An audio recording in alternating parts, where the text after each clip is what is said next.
Hello বন্ধুরা, তোমরা সবাইকে জানাই পেন এডুকেশনে স্বাগতম। তো দেখো, আজ আমরা গড়ের আরেক ধরনের অঙ্ক নিয়ে এসেছি। কি বলেছে দেখো, প্রথম 25টি বিজোড় সংখ্যার গড় কত।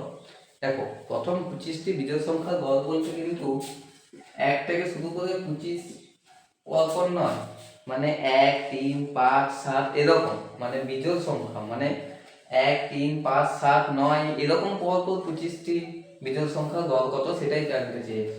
তো এই ক্ষেত্রে সব থেকে যেটা সহজ সেটা হচ্ছে, যদি এরকম বলে দেয় কোশ্চেনে যে প্রথম 25টি বিজোড় সংখ্যার গড় কত, তাহলে উত্তর যেটা যতগুলো সংখ্যা বলবে সেটাই হয়ে যাবে উত্তর। অর্থাৎ প্রথম 25টি বিজোড় সংখ্যার গড় হয়ে গেল 25। কি করে হলো? কারণ 1, 3, 5, 7, 9 এরকম করে প্রথম 25টি বিজোড় সংখ্যার যোগ করে তাদেরকে সেই সংখ্যা দিয়ে ভাগ করলে উত্তর সেই সংখ্যাটিই আসে। তাই এই ক্ষেত্রে উত্তর হয়ে গেল আমার 25। এবারে কি আছে, প্রথম 30টি বিজোড় সংখ্যা গড় কত। তো আমরা জানি যে এইটারও উত্তর হয়ে যাবে, যেহেতু এখানে 30 আছে, উত্তর হয়ে যাবে তোমার 30। আর কি দেখলে, প্রথম 7টি বিজোড় সংখ্যা গড় কত।